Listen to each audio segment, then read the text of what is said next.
Hey there! Have you ever had a situation where you go to bed at a decent hour, sleep for 8 hours, wake up, still feeling tired and think, I didn't get my steps in yesterday, even though you were sedentary all day. You didn't do anything particularly strenuous, and you wonder, how come I feel so tired? In this video, we're going to explore why that happens. Hi there!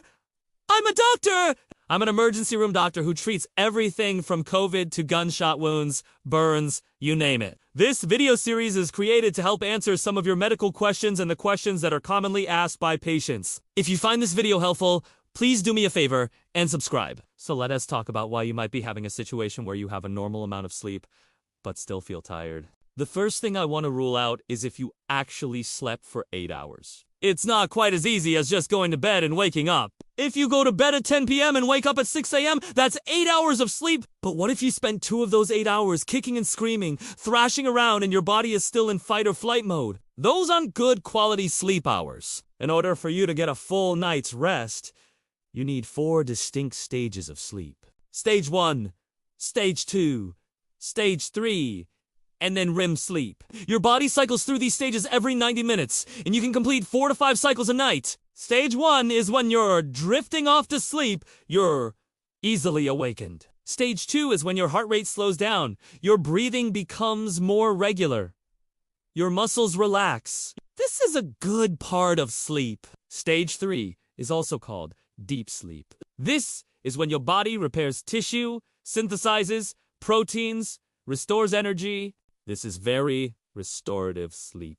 This is when growth hormone is released. So if you're an athlete or you're trying to build muscle, you really want to make sure you get good, deep sleep. And then finally, REM sleep, which is rapid eye movement sleep. This is when you start dreaming. And this is very important for brain function. So if you get interrupted sleep or you just not spend enough time in each of these stages, you're not going to feel refreshed. A few things that can interrupt your sleep include having a roommate that keeps you up, having loud noises throughout the night, your pet, your kids, whatever it might be. All of those things can keep you in light sleep and not allow you to progress through the different sleep cycles. The next reason you might not be getting good quality sleep, despite being in bed for 8 hours, is because of medical conditions. There's many different medical conditions that can cause you to have poor sleep quality or prevent you from getting a full night's rest. The most common ones include sleep apnea, restless leg syndrome,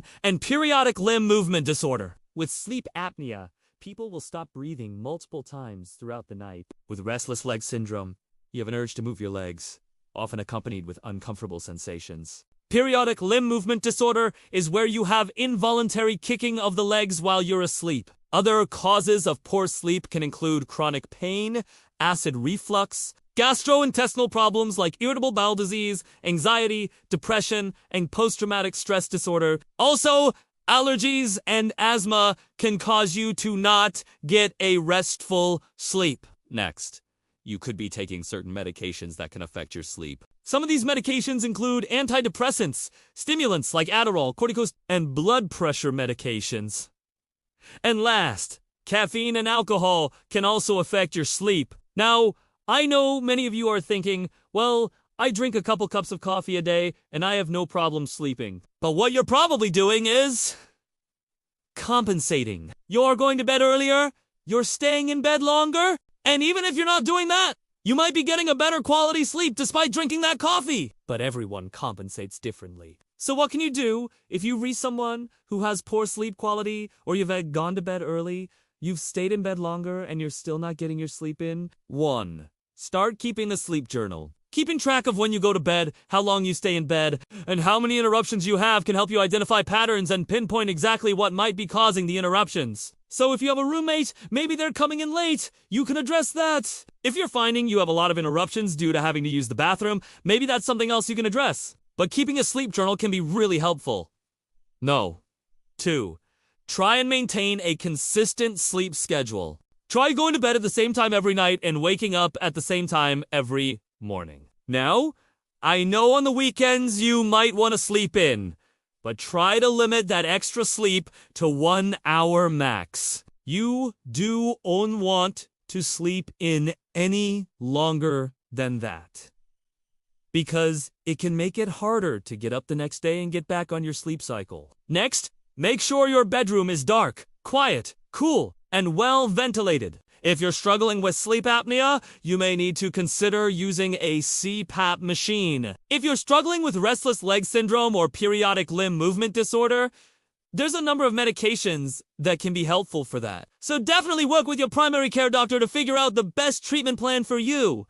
Next, avoid napping. Now, I know this sounds counterintuitive. If you're tired, you should take a nap, right? But if you take a nap, even a 20-minute nap, it can make it harder to get good quality sleep that night. And especially if you take a nap later in the day, you can throw off your whole sleep cycle. Another thing you can do is exercise regularly, but not too close to bedtime. Exercise can promote better sleep. However, exercising too close to bedtime can stimulate you and make it harder to fall asleep. So try to finish your workout about 2 hours before bedtime. And lastly, limit screen time. The blue light emitted from cell phones and other electronic devices can make it harder to fall asleep. Try reading a book instead. If you're struggling with falling asleep, you can try things like counting sheep, but that doesn't always work. There are also apps that you can download that can play white noise or nature sounds that can be helpful. Lastly, if you're struggling with insomnia or poor sleep quality, you can see a sleep specialist. A sleep specialist can help you with things like a sleep study if appropriate. They can look at your environment and see if there is anything in your environment that might be contributing to poor sleep. They can help you with your sleep hygiene and really work with you to try to optimize your sleep.